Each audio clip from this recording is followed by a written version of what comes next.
Okay, Audible?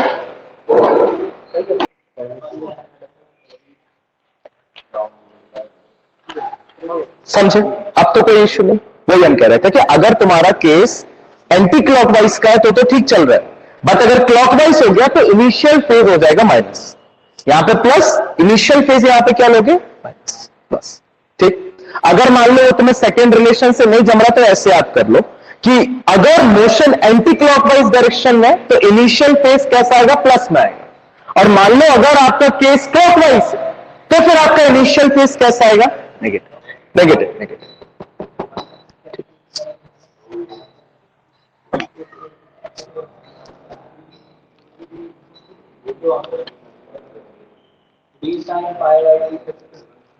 ये two identical spring वाला question कौन सा एग्जांपल है? टू आइडेंटिकल स्प्रिंग वाला? हाँ, ओके, एग्जांपल नंबर 6 बहुत अच्छा है।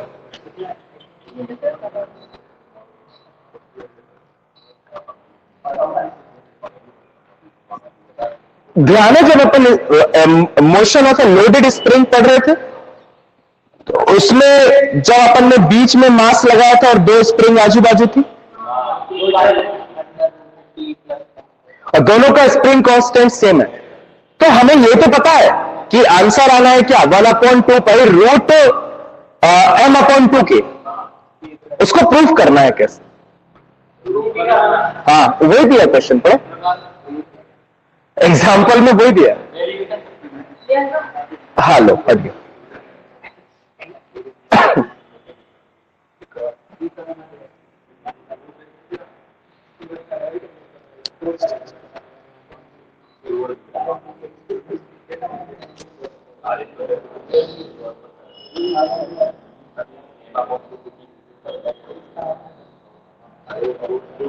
Two identical springs of spring constant K are attached to a block of mass M. Diagram बना है इसमें?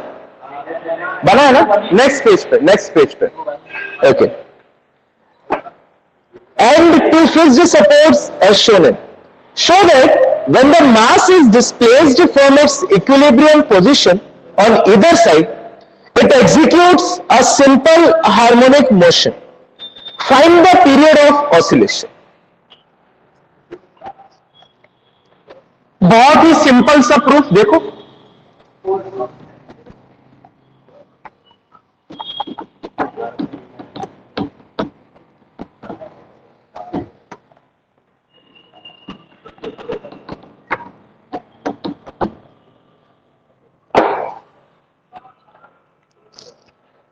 अगर ये यार बताया था, ये इतना रह गया।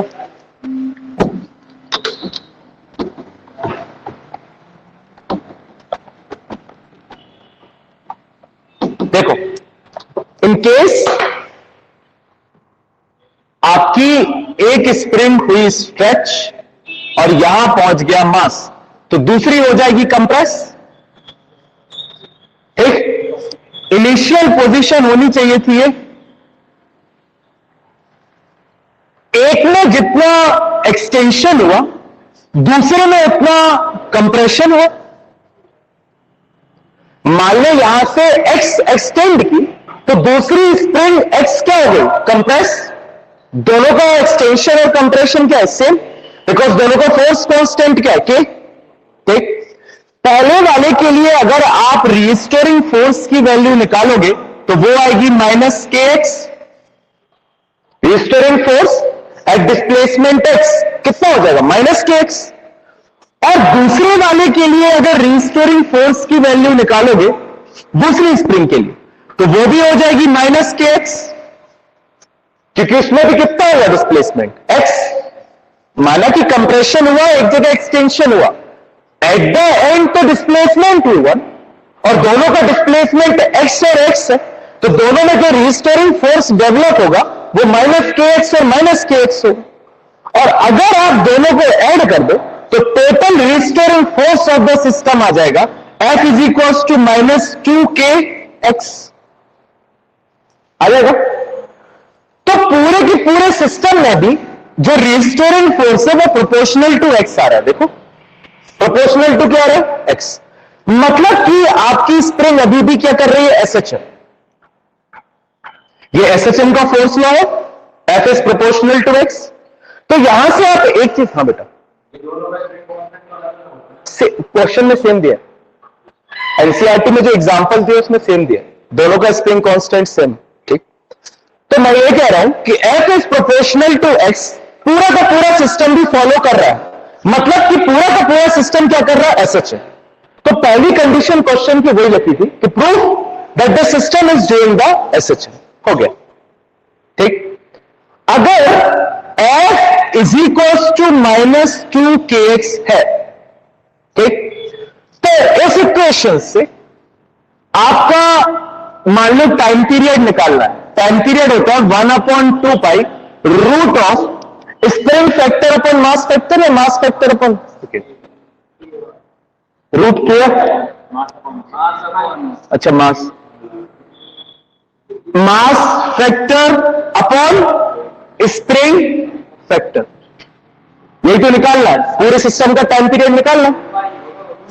अच्छा 2 पाई होगा, नो 2 पाई, तो न्यू और इसमें कंफ्यूजन, 2 पाई रूट मास फैक्टर अपॉन स्प्रिंग फैक्टर। ठीक, यहां पे जो मास फैक्टर है, लीनियर डिस्प्लेसमेंट हो रहा है तो मास फैक्टर तो सीधा एम ही हो जाएगा।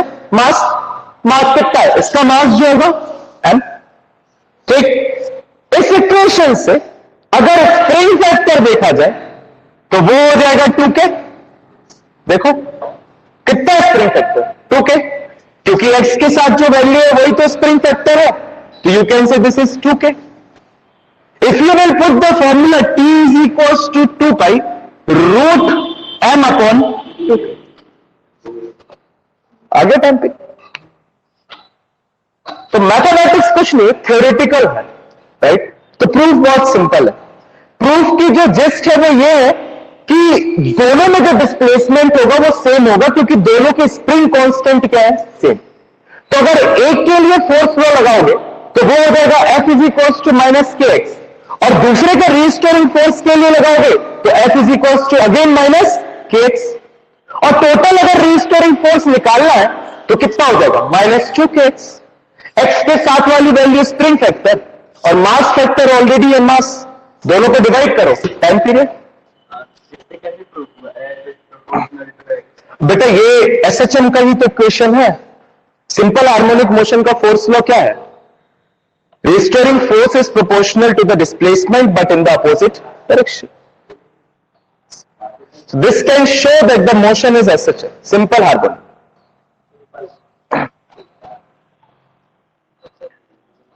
ये लिखा था ना मैं फोर्स लॉ में, एफ इज, हाँ तो ठीक है, तो उसको, अरे तो कोई नहीं, ठीक है प्रेम, ओके, नोट कर लीजिए।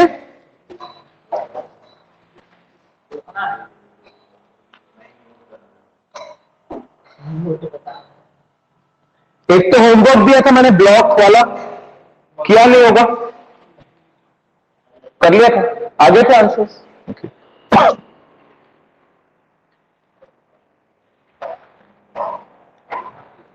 एक और क्वेश्चन है,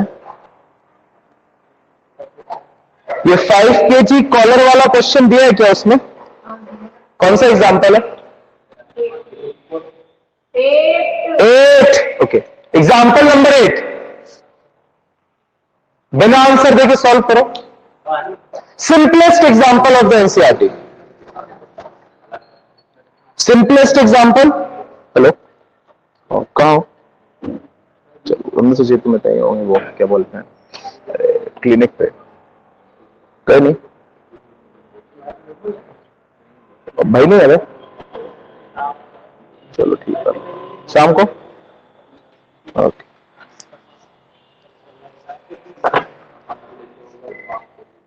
एग्जाम्पल नंबर 8 क्या आया, time period,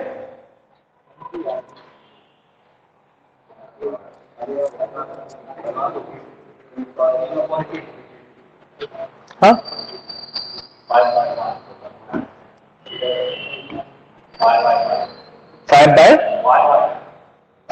5/5 time period, okay good. पाई आता है तुम्हारा? हाँ, स्पीड और एक्सेलरेशन, एक मैक्सिमम स्पीड और एक मैक्सिमम एक्सेलरेशन वाला क्वेश्चन कर चुके ना अपन? कल किया था एक मैक्सिमम स्पीड और मैक्सिमम एक्सेलरेशन वाला, ओमेगा ए और ओमेगा स्क्वायर आर। मुझे ऐसा क्यों ध्यान आ रहा है कि कराया है? Reshu, yes sir. एक क्वेश्चन किया था क्या मैक्सिमम स्पीड और मैक्सिमम एक्सेलरेशन वाला?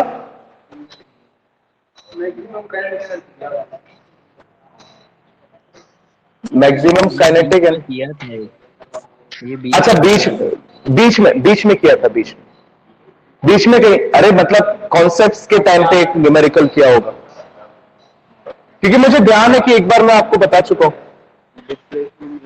1/3 सेकंड। नहीं, ये नहीं।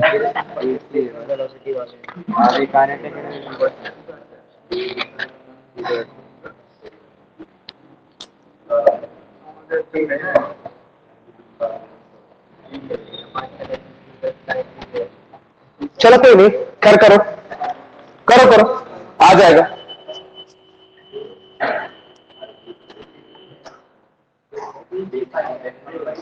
टाइम पीरियड तो आ गया होगा, 5/7। ओके, हाँ, क्या डिस्प्लेसमेंट निकालने में मैक्सिमम वेलोसिटी निकालनी है? और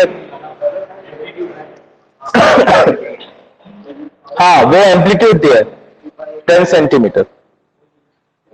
यूनिट चेंज करना, मीटर पर सेकंड और मीटर पर सेकंड स्क्वायर में निकालना। परफेक्ट वैल्यूज आएंगी। पूरे ऑसिलेशन में हाँ, एग्जैक्टली।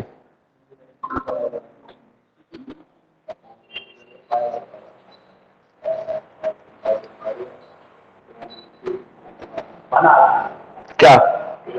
ठीक। और एक्सेलरेशन?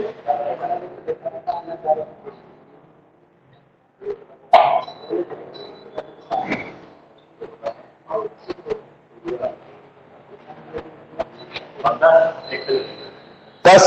ओके, गुड, चलो आ गया आपको, आ गया। कर रहे?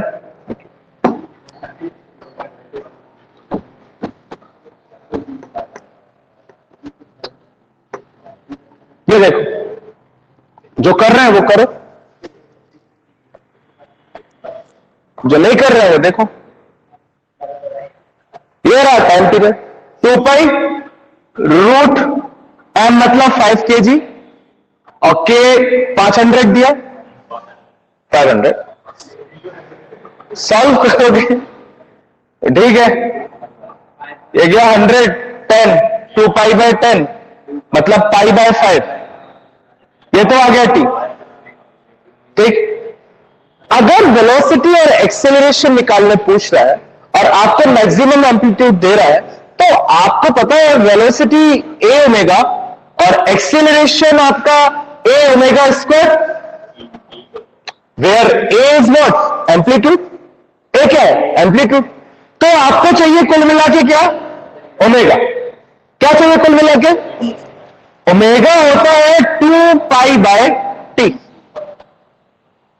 2 पाई/टी, यही तो होता है ओमेगा। और कैपिटल टी की वैल्यू ऑलरेडी निकाल चुके हो, रख दो, पाई/5, 5 ऊपर चला जाएगा, टी से टी, पाई से पाई कैंसिल, ओमेगा आ गया कितना? 10 रेडियन -1। ठीक, अब अगर 10 यहां पर रख दो तो ठीक है, रख दो, और एम्पलीट्यूड 10 सेंटीमीटर दिया है, मतलब 0.1 मीटर, तो 0.1, तो कितना आ गया? 1 मीटर सेकेंड -1, 1 मीटर सेकेंड। यहां पे रखोगे तो ए कितना है? 0.1 इंटू ओमेगा का स्क्वायर मतलब 100, तो 10 मीटर सेकेंड -2।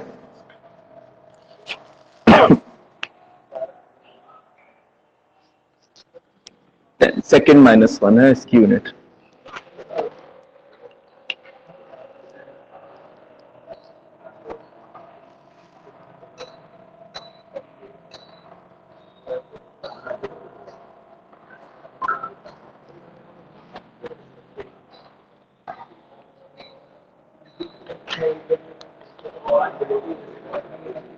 ओके, सो एक और क्वेश्चन।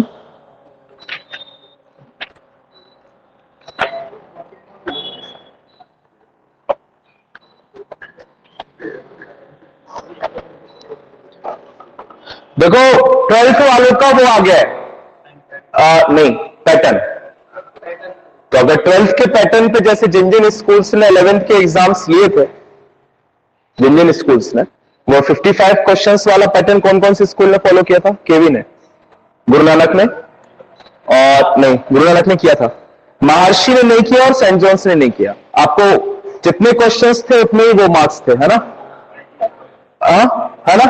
एक क्वेश्चन का 1 मार्क। और आप लोगों को महर्षि वालों को भी वही था I think, as per number of questions. Vedant है? वेदांत नहीं है अभी, तो उसको भी वही था। तो अगर 12th के पैटर्न पे अगर लेंगे तो आपको 12 क्वेश्चंस आने हैं। कितने? 3 सेक्शंस में। सेक्शन ए में 2 मार्क्स के क्वेश्चन है, सेक्शन बी में 3 मार्क के क्वेश्चन है, और सेक्शन सी में एक केस स्टडी है 5 मार्क की, इसमें 5 क्वेश्चन। 2 इंटरनल चॉइसेस हैं बस, सेक्शन ए में एक चॉइस है और सेक्शन बी में एक चॉइस। 12 क्वेश्चन से मतलब एक क्वेश्चन हो गया 5 मार्क का, और बाकी के 6 क्वेश्चन जो है वो है 3 मार्क के, और 5 क्वेश्चन जो है वो है 2-2 मार्क के। ठीक, ऐसे करके 12 क्वेश्चन है, 2 घंटे हैं और आपको करना है 12 क्वेश्चन 2 आवर्स, राइट? उसमें से एक केस स्टडी 5 नंबर की। तो अगर सेम पैटर्न में 11th का भी एग्जाम देंगे तो यही है, मतलब केवी और गुरु नानक मान के चलो आपको यही आएगा। आप लोगों का पता नहीं कैसे क्या लेने वाले। केस स्टडी एमसीक्यू वाली है, केस स्टडी जो आई है सैंपल पेपर में वो एमसीक्यू वाली आई है। अब आंसर वाली आ जाए तो कुछ नहीं कह सकते, बट है एमसीक्यू वाली। ठीक, बाकी उसके अलावा कोई एमसीक्यूज नहीं है क्वेश्चंस में। हाँ, अपने जो टेस्ट होंगे वो इसी फॉर्मेट में होंगे, 12 क्वेश्चंस वाले। ठीक, आप क्या कह रहे थे टीचर्स? हाँ, तो वही हम कह रहे हैं ना, आप सीबीएसई ने डिसाइड कर लिया। अगर मान लो 12th का डिसाइड हो गया सब्जेक्टिव, तो 11th का भी सब्जेक्टिव ही होगा, मान के चलिए आपको ऑब्जेक्टिव नहीं होगा। अगर 12th का प्रोफॉर्मा आता ऑब्जेक्टिव का, तो आपको ऑब्जेक्टिव होगा। ठीक, तो सब्जेक्टिव होगा। ये बात तो अब तय होगी कि होना है तो सब्जेक्टिव या फिर नहीं होना, 2 में से एक कंडीशन। हाँ, तो ये हो जाएगा। अगर पेपर नहीं होगा तो फिर वो पिछले मार्क्स पे दे देंगे, बट जिस हिसाब से कंडीशंस की पीक है वो 15 फेब तक शांत हो जाएगी। तो आपके अगर मान लो 17 से थे तो अब 1 से हो जाएंगे, होंगे तो ठीक है।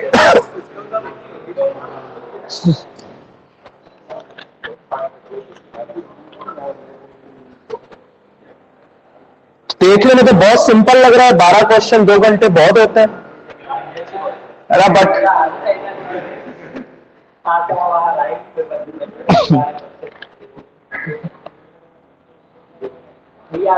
पता है 2 घंटे वो पढ़े थे ट्रायटॉन बेसिस के बारे में। हाँ और ट्रायटॉन की हाँ हाँ, केमिस्ट्री में भी है। केमिस्ट्री में भी है। हाँ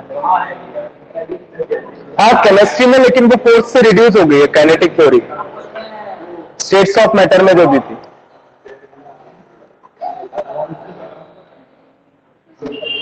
question number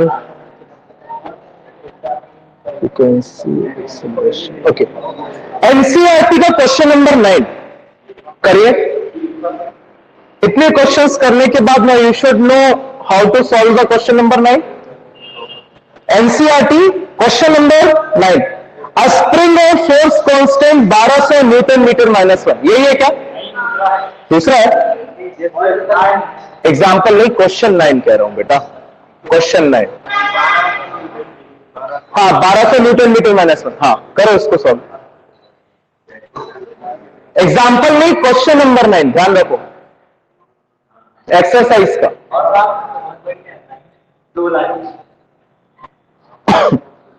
A spring of force constant in meter is mounted on a horizontal table. A mass of 3.0 kg is attached to the free spring. pulled sideways to a distance of 2.0 centimeter and released. देखो कितना simple question है, simple एसएचएन का question है। निकालो frequency, maximum acceleration और maximum speed.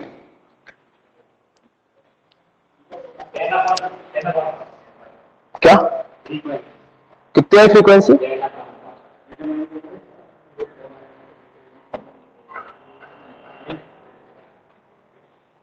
Frequency निकाल ली, angular frequency निकाल रहे क्या?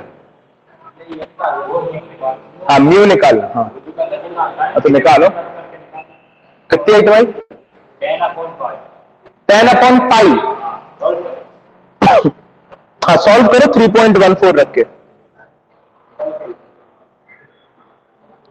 पाई की वैल्यू 3.14 रख के सॉल्व करो।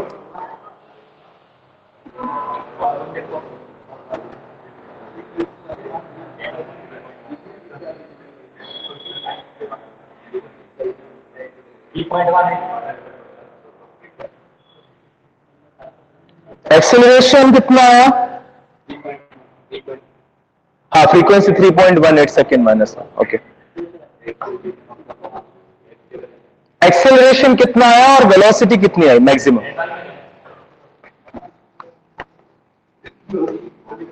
पाई में नहीं, वैल्यू निकालो, परफेक्ट वैल्यूज आ रही है। एक्सेलरेशन की भी परफेक्ट वैल्यू आ रही है, वेलोसिटी की भी परफेक्ट वैल्यू आ रही है।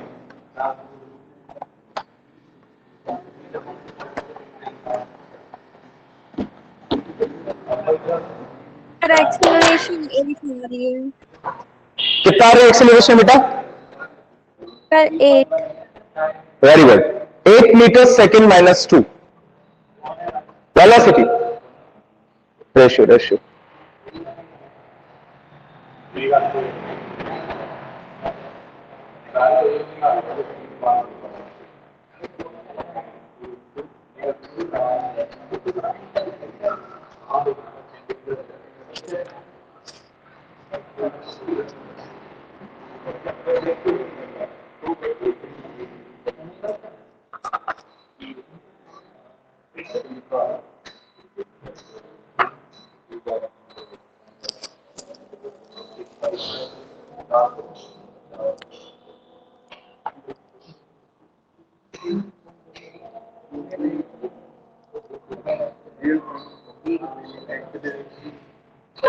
Acceleration 8 metre per second, velocity 0.4 metre per second. Very good. हाँ कितना वेलोसिटी? सॉल्व करो 0.4। हाँ ठीक है, आया निहारिका? ठीक है ठीक है, वो नहीं भी लगाओगे तो भी एक और वेलोसिटी 0.4। ओके, इतना कैलकुलेशन नहीं भी करोगे तो एक शॉर्ट ट्रिक है, देखो इसीलिए कराया क्वेश्चन। देखना, time period is equals to 1/2 नहीं सॉरी 1/2 तो म्यू में लोगे ना, म्यू तो ठीक है 1/t लिख सकते हैं, 1/2 रूट k/m लिख सकते कि नहीं? Mu is equals to 1/2 root k/m, तो 1/t is equals to 1/2 root k/m। तो देखो 2 को इस साइड ले जाओ, 2π/t कितना हो जाएगा? Root k/m।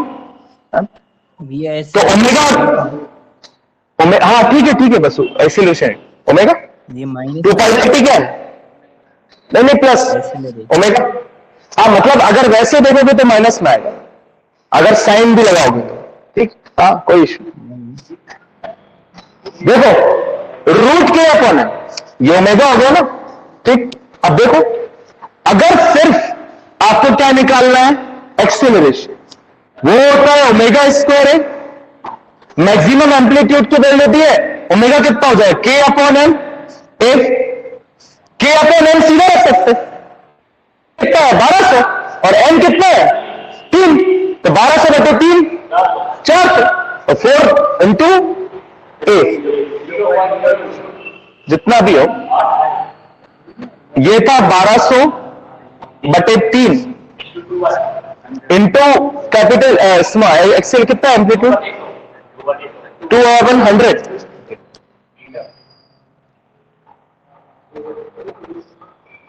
यूनिट में चेंज किया, मीटर में किया हो, ठीक, कर दो कैंसिल।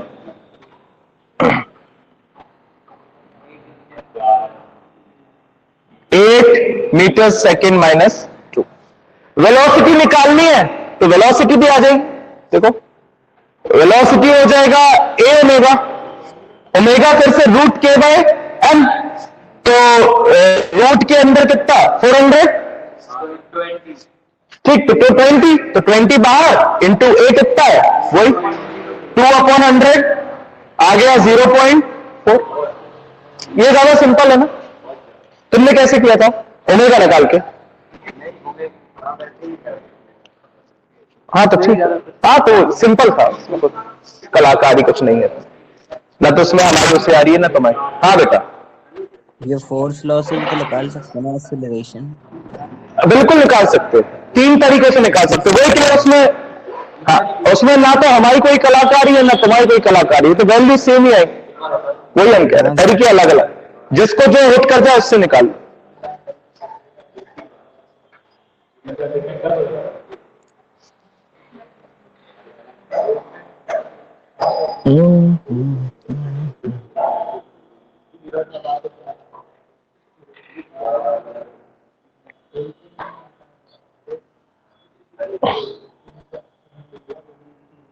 एक मिनट, एक और चीज देख लो, खुदा ना खास्ता अगर पूछ ले तो ये पता होना चाहिए। क्वेश्चन नंबर 13, वरना फिर कॉम्पिटिटिव के लिए तो काम में आएगा ही। क्वेश्चन नंबर 13 में एक केस दिया है जिसमें 2 मास लगाए हैं एक स्प्रिंग से। वो केस अभी तक अपन ने नहीं, इसलिए क्वेश्चन इंपॉर्टेंट देख लो। केस नंबर 2 देखो, क्वेश्चन नंबर 13 का। 2 मास के बीच में एक स्प्रिंग लगाई, दोनों मास एम और एम है, ठीक। तो इसमें जो टोटल मास हो जाता है, रिड्यूस्ड मास जिसको कहते हैं, वो हो जाता है m/2। ऑलवेज रिमेंबर कितना हो जाता है m/2। में क्या हो जाता है m/2। एसएचएम में जो अब मास फैक्टर लोगे वो कितना लोगे m/2, ठीक।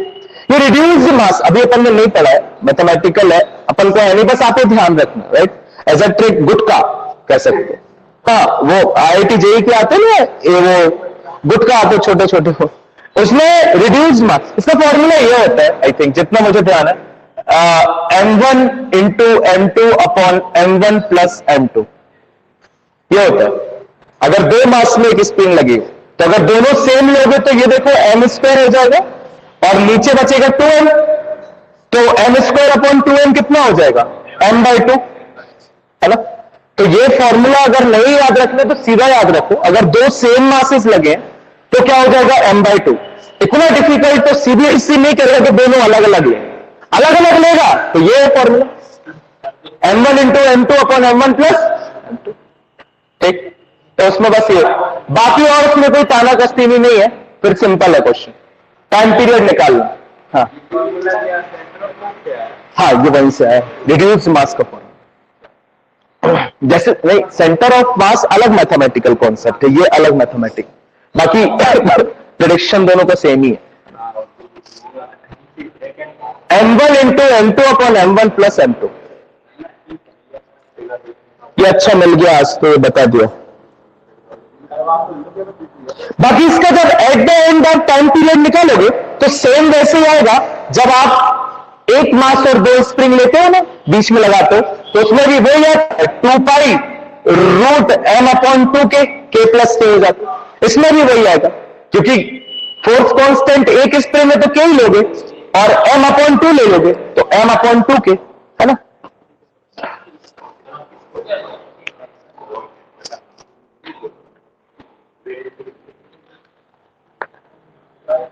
और कुछ छूटे ना, बस एक सेकेंड, बाकी तो ठीक है, बाकी तो ठीक है। और आपको अपने दिमाग की कसरत करनी है तो क्वेश्चन नंबर 12 कर लेना, जिसकी मैथ्स बहुत अच्छी है, तो वो क्वेश्चन नंबर 12 होमवर्क में कर लेना। उन सबके आपको सर्कुलर प्लॉट्स बनाने हैं, ठीक। तो इक्वेशंस को आपको ले जाना है x cos ओमेगा टी या x sin ओमेगा टी के फॉर्म में, +50 या -50, फिर उसके इक्वेशंस बनाने हैं सर्कल पे, सबको डिनोट करके। तो करके देखना, बहुत अच्छा क्वेश्चन है। ऐसे क्वेश्चंस आते हैं कॉम्पिटिटिव में, जैसे क्वेश्चन नंबर 12। हाँ, उसमें जैसे ही बढ़ते जाओगे, पहला करोगे, दूसरा करोगे, तीसरा और टफ है, और चौथा और डिफिकल्ट, ऐसा। इसमें सिर्फ मैथ्स है, आपको वो याद रहना चाहिए। जैसे cos 90 + थीटा कितना होता है, sin थीटा या माइनस cos थीटा, व्हाटएवर, वो वाली टेबल याद होगी तो सॉल्व हो जाएंगे, क्योंकि वो अलग अलग फॉर्म में दिए हैं, और आपको वो किस फॉर्म में ले जाना है, या तो प्लस sin थीटा के या plus cos theta, x cos omega t और x sin ओमेगा। बहुत अच्छा क्वेश्चन है, करके देखना, जिसमें बने। नहीं, हम पे नहीं बने, इसलिए तुम लोग को देकर। ठीक है, so try to solve question number 12। ना बने तो पूछना, I will explain you. The question is wave. बहुत से बच्चों का टेक्स्ट आ रहा था कि भैया ऑसिलेशंस के रिवीजन के लिए टाइम चाहिए, तो वेव्स कल ना करके परसों स्टार्ट किया जाए। तो वही सवाल, तो वही है, फिर छुट्टी अभी कल कुछ नहीं, क्या करेंगे? कुछ नहीं मतलब क्या, छुट्टी, और क्या करेंगे? रिवीजन अभी का, एक दिन में क्या रिवीजन कर लेंगे? वेव्स, तो फिर कब करें? तो हम तो यही वो मैं वही कह रहा हूं कि कुछ बच्चों के टेक्स्ट आए थे कि भैया वो ऑसिलेशंस का हम लोगों का मतलब थोड़ा सा रह रहा है, तो उसको कंप्लीट करना है वीडियोस से, कहां से, तो कह रहे थे कि हाँ जो कुछ भी है नोट्स नहीं।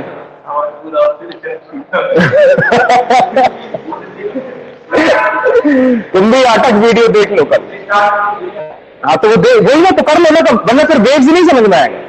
मेरा क्या मतलब, मैं इसलिए वहां पे होल्ड कर गया क्योंकि जिनको अगर ऑसिलेशंस नहीं किया है तो वो कर लो, अदरवाइज वेव्स नहीं आएगा समझ। पूरा का पूरा वेव्स ऑसिलेशन से कनेक्टेड है, तो जिनका नोट्स रह रहे हैं, जिनकी वीडियोस रह रही हैं, वो कर लो, ठीक, ऑनलाइन ऑफलाइन जिसका भी है। Complete your oscillation first and we will start waves from a day after tomorrow, right? हाँ, कल हॉलीडे सर, और क्या? हाँ, और अगर कुछ करना है तो बता दो, तो मैं तो कल आऊंगा ही, मतलब क्लास तो है ही बच्चों की, बेस्ट टू की। If you want to do something we can do it, if you want. शायरी वायरी में, हाँ, फिर से कैसे? हाँ, एक मिनट।